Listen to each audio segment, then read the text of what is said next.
एक रहस्यमयी लड़की दुनिया की सबसे कड़ी सुरक्षा वाली जेल में बंद है, लेकिन अपनी तेज दिमागी क्षमता और हैरान कर देने वाली कौशल के दम पर वह कुछ ही समय में वहां से भाग निकलती है। उत्तरी फिनलैंड के बर्फीले जंगल, हवा पेड़ों के बीच ऐसे बह रही है जैसे कोई पुराना राज फुसफुसा रही हो।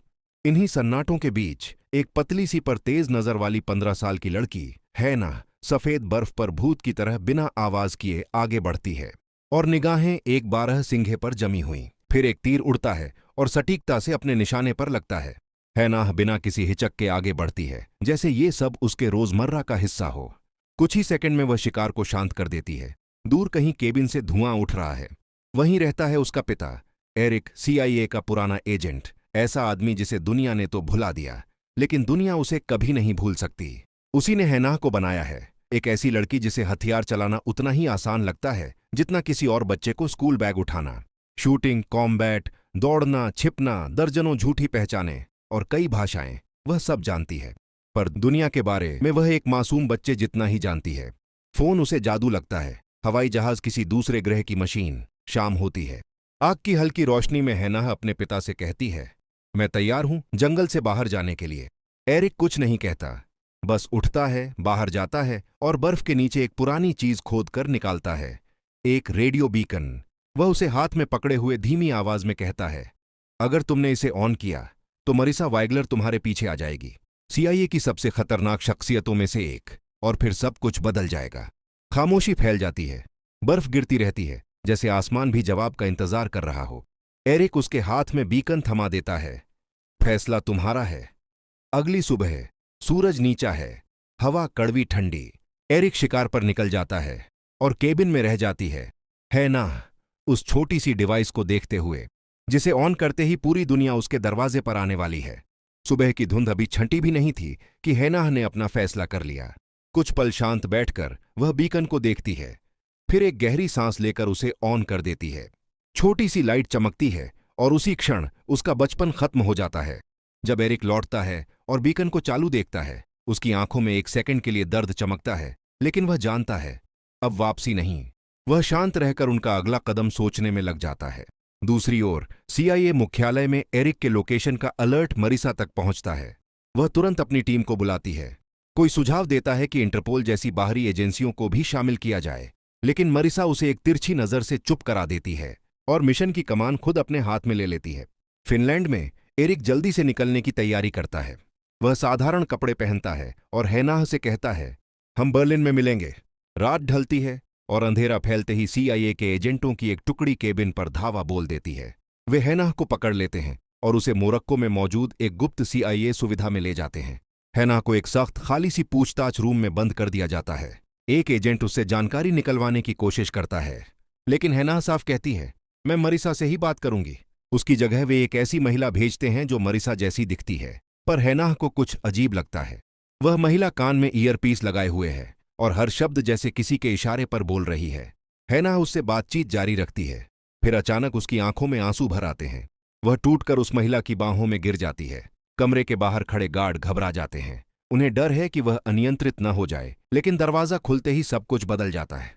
पल भर में हैना अपनी चाल चल देती है। एक छिपा हुआ ब्लेड, एक तेज वार और नकली मरीसा का गला कट चुका है। इसके बाद जो होता है वह शुद्ध अराजकता है। हैना बिजली की गति से गार्डों पर टूट पड़ती है और बाहर निकलने की ओर बढ़ती है। CIA सुविधा के भूल भुलैया जैसे कॉरिडोरों में उसका पीछा किया जाता है, लेकिन हर मोड़ पर हैना उनसे 2 कदम आगे रहती है। सरकते हुए बिना आवाज किए वह सुविधा के केंद्र CIA लैब की तरफ बढ़ती है।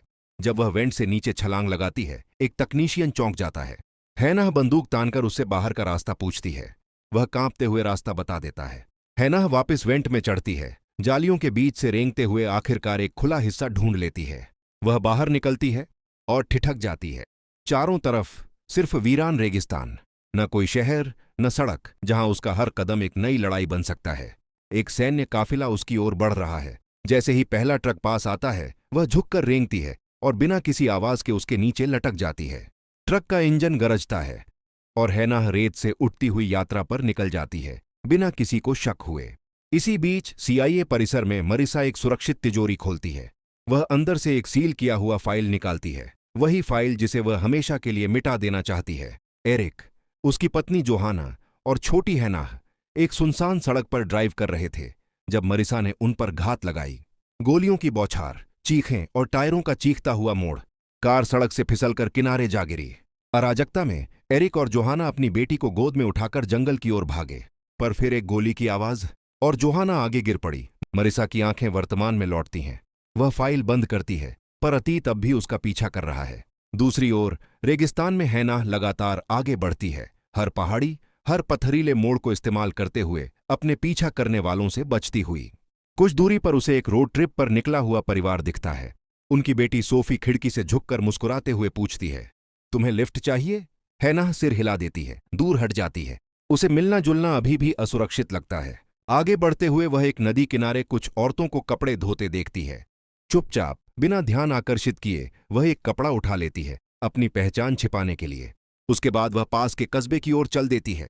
कस्बे के सबसे पुराने टूटे फूटे होटल में एक बूढ़ा मोरक्कन मालिक उसे सहानुभूति से देखता है। वह बिना सवाल पूछे उसे एक कमरा दे देता है। हैना कमरे में दाखिल होती है और ठिठक जाती है। टीवी की रोशनी, इलेक्ट्रिक लाइट, फोन, स्विच, हर चीज उसके लिए किसी दूसरे संसार की मशीन है।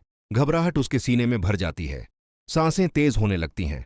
वह दरवाजा खोलकर बाहर भागती है। बाहर आते ही वह अचानक फिर से सोफी और उसके छोटे भाई माइल्स से टकरा जाती है। इस बार सोफी जिद करती है। उधर मरिसा एक अंधेरी, धुआं भरी बार में दाखिल होती है।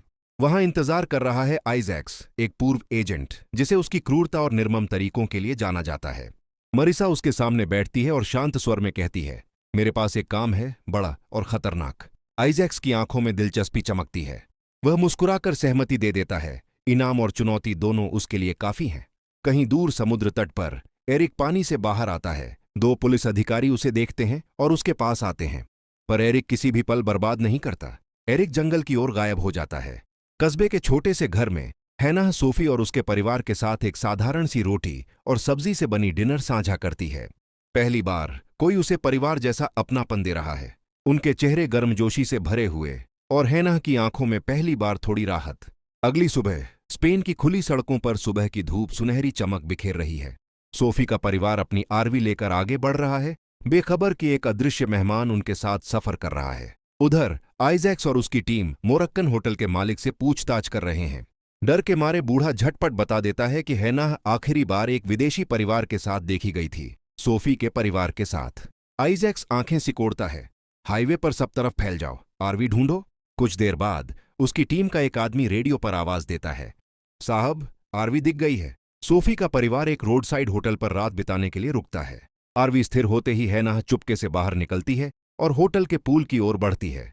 प्यास उसे अंदर से जला रही है। जैसे ही वह पानी झुककर भरती है, अचानक सोफी पानी से बाहर आती है। दोनों एक पल के लिए रुक जाते हैं। फिर सोफी धीरे से मुस्कुराती है, तुम हमारे आरवी में छिपी हुई थीं? हैना घबरा जाती है, पर सोफी हाथ उठाकर कहती है, श्श, मैं किसी को नहीं बताऊंगी। कुछ देर बाद दोनों लड़कियां होटल के कोने में लगे फुटबॉल टेबल के पास पहुंचती हैं, जहां कुछ लड़के खेल रहे हैं। लड़के स्कूटरों पर सवारी की पेशकश करते हैं और हैना पहली बार मुक्त महसूस करती है और उसके चेहरे पर एक ऐसी मुस्कान उभरती है जो उसने कभी महसूस भी नहीं की थी। रात गहराती है। सब एक बड़े अलाव के पास इकट्ठे होते हैं। गिटार की मधुर धुनें, आसमान में असीम सितारे, और हैना के लिए ये पल किसी सपने जैसा है। कुछ दूर एक लड़का उससे बातचीत करता है। धीरे धीरे वह आगे झुककर उसे चूमने की कोशिश करता है, पर हैना का शरीर बिना सोचे प्रतिक्रिया देता है। एक तेज मोड़ और लड़का जमीन पर गिर जाता है। वह हक्का बक्का रह जाता है। सोफी तुरंत बीच में आकर हालात संभाल लेती है। उसी समय आइजैक्स और उसकी टीम कैंपसाइट पर पहुंच चुकी होती है। वे टेंटों की तलाशी लेते हुए एक एक को खोलते जाते हैं। एक टेंट में उन्हें माइल्स मिलता है, सोफी का छोटा भाई। आइजैक्स उसे देखता है, गलत टेंट, और आगे बढ़ जाता है। उधर हैना और सोफी सही समय पर लौटती हैं और बिना किसी को बताए अपने टेंट में फिसलकर बंद हो जाती हैं। अंधेरे में धीरे से सोफी पूछती है, तुम सच में कहां से आई हो? हैना एक पल चुप रहती है, फिर धीरे से कहती है, मैं कुछ बहुत खतरनाक लोगों से भाग रही हूं और मुझे बर्लिन पहुंचना है। मेरे पापा वहां इंतजार कर रहे हैं। सोफी उसके हाथ पर हल्का सा हाथ रखती है। वह अपनी कलाई से एक दोस्ती वाला ब्रेसलेट उतारकर हैना को देती है। ये रखो, तुम अकेली नहीं हो। सुबह सोफी अपने माता पिता को हैना के बारे में बताती है। कहती है कि वह उसे होटल में मिली थी और उसे मदद की जरूरत है। थोड़ी झिझक के बाद वे मान जाते हैं। हैना सामने की सीट पर बैठ जाती है, शांत पर थोड़ा सा सुकून लिए हुए। इसी बीच मरिसा एक पुरानी इमारत में हैना की नानी से मिलने आती है। वह अपनी मातृभाषा में शांत स्वर में पूछती है, तुम्हें पता है वह कहाँ हो सकती है? बूढ़ी महिला उसके चेहरे पर देखकर समझ लेती है कि सच बताना खतरा है। वह सिर हिलाकर कहती है, नहीं। मरिसा एक लंबी सांस लेती है और बिना एक शब्द बोले साइलेंसर लगी पिस्तौल से उसे मार देती है। शहर के दूसरी तरफ एरिक बस से उतरता है और भीड़ भरी गलियों में चलता है। उसे तुरंत एहसास होता है कोई उसे फॉलो कर रहा है। वह सबवे स्टेशन की ओर मुड़ता है और देखते देखते एजेंट उसे घेर लेते हैं। पर वह एरिक है, CIA का वो साया जो कभी पकड़ा नहीं गया। कुछ ही पलों में एजेंट एक एक कर गिरते जाते हैं, निहत्थे, बेहोश। एरिक जैसे ही निकलने लगता है वह उनके रेडियो पर एक आवाज सुनता है, मरिसा अभी भी जिंदा है। सड़क पर आरवी तेजी से आगे बढ़ रही है। हैना सामने की सीट पर बैठी है। खिड़की से बहती हवा उसके बालों को छूती है और लंबे समय बाद वह खुद को थोड़ा सुरक्षित महसूस करती है, थोड़ा आजाद। सड़क लंबी थी और हैना की नजरें बार बार पीछे जाती थीं। एक कार बहुत दूर पर बराबर की रफ्तार से पीछे चल रही थी। दिन ढलकर रात में बदल गया, फिर भी कार उनका पीछा नहीं छोड़ रही थी। जब सोफी की मां सड़क किनारे रुककर नक्शा देखने लगीं, वही कार भी उनसे कुछ दूरी पर रुक गई। हेडलाइट्स बंद पर निगाहें चलती हुईं। हैना के भीतर एक हल्की सी सनसनी उठती है। वह सोफी की ओर देखती है, तुम्हारा शुक्रिया, लेकिन अब मुझे जाना होगा। बिना समय गंवाए वह अंधेरे में उतर जाती है। दूर खड़े आइजैक्स को तुरंत समझ आता है। उसके इशारे पर उसके आदमी दौड़ पड़ते हैं हैना का पीछा करते हुए, और जल्द ही वे एक विराट से शिपिंग यार्ड में प्रवेश करते हैं। हैना को घेर लिया जाता है, लेकिन वह हैना है। उसका शरीर बिजली की तरह चलता है। एक झपट्टा, एक वार, एक चीख, और आइजैक्स का एक आदमी जमीन पर गिरकर खामोश हो जाता है। दूर से पीछा करते हुए आई सोफी यह सब देख लेती है। उसकी आंखों में डर, सदमा और हैना के लिए चिंता। वह कांपती हुई पीछे मुड़कर दौड़ जाती है। हैना बाकी आदमियों को धूल चटाती है और आखिर में एक तेज दौड़ लेकर कंटेनरों के बीच से छलांग लगाती है और समुद्र के काले पानी में लापता हो जाती है। आइजैक्स दांत भींच लेता है। उसी रात एक शानदार आधुनिक घर में मरिसा को एक कॉल मिलता है, एरिक का। वह बिना हिले अपनी टीम को फोन ट्रेस करने का इशारा करती है। इसी दौरान बाहर तैनात गार्ड की मौत की ध्वनि सुनाई देती है। मरिसा की गर्दन में ठंडक दौड़ जाती है। एरिक आ चुका है।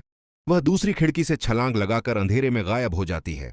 कुछ ही देर बाद मरिसा शिपिंग यार्ड में पहुंचती है, जहां आइजैक सोफी के परिवार को बंधक बनाए बैठा है। डर के मारे माइल्स बोल पड़ता है, वो बर्लिन जा रही है अपने पिता से मिलने। मरिसा की आंखों में चमक आ जाती है।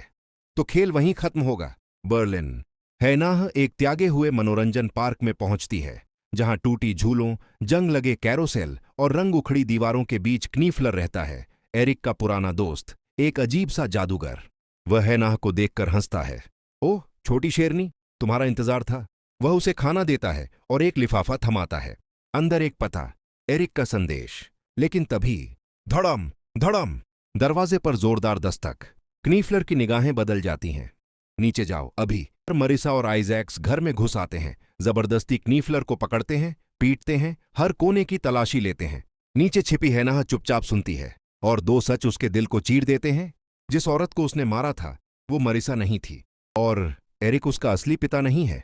उसकी दुनिया एक पल में बदल जाती है। किसी तरह वहां से बचकर हैनाह अपनी नानी के अपार्टमेंट पहुंचती है, जहां एरिक इंतजार कर रहा है। वह कांपती आवाज में पूछती है, क्या आप मेरे असली पिता हैं? एरिक चुप हो जाता है, फिर धीमे से, नहीं। हैनाह की आंखें भर आती हैं। एरिक जारी रखता है, लेकिन मैंने तुम्हें हमेशा अपने बच्चे की तरह ही चाहा है, पर अब तुम्हें पूरी सच्चाई जाननी होगी। वह बताता है, CIA का एक खुफिया प्रोजेक्ट, जिसमें गर्भवती महिलाओं को चुनकर उनके अजन्मे बच्चों की DNA में बदलाव किया जाता था। पर प्रोजेक्ट फेल हो गया। उन्होंने सभी महिलाओं और बच्चों को मारने का आदेश दिया था। एरिक ने हैनाह और उसकी मां को बचाने की कोशिश की, पर मरिसा ने उसकी मां को मार दिया। हैनाह कांपती है, गुस्से, दर्द और झूठ के बोझ से। अचानक कांच टूटने की आवाज। मरिसा और आइजैक्स आ पहुंचते हैं। भागो हैनाह, उसकी आखिरी चीख। वह आइजैक्स को बेरहमी से मार देता है, पर ज्यों ही वह मुड़ता है, ठाक, मरिसा की गोली उसके सीने में धंस जाती है। एरिक गिर पड़ता है। हैनाह भागते भागते उसी त्यागे हुए मनोरंजन पार्क में लौटती है, पर मरिसा उसका पीछा करते हुए वहां पहुंच चुकी है। हैनाह की आंखें नम हैं। बस अब खत्म कर दो, ये सब रोक दो। मरिसा जवाब में गोली चलाती है, हैनाह के कंधे में धंसती हुई। दर्द उसकी नसों में आग की तरह फैलता है, और उसी दर्द से जन्म लेता है क्रोध। हैनाह एक टूटा हुआ हिस्सा उठाकर एक अस्थायी तीर बनाती है और मरिसा पर दाग देती है। तीर उसके शरीर में ढंस जाता है। मरिसा लड़खड़ाती है, भागकर एक ऊंचे स्लाइड पर चढ़ जाती है। जैसे ही मारिसा एक बार फिर छुपकर वार करने की कोशिश करती है, उसका पांव फिसल जाता है और वह ऊंची स्लाइड से नीचे गिर पड़ती है।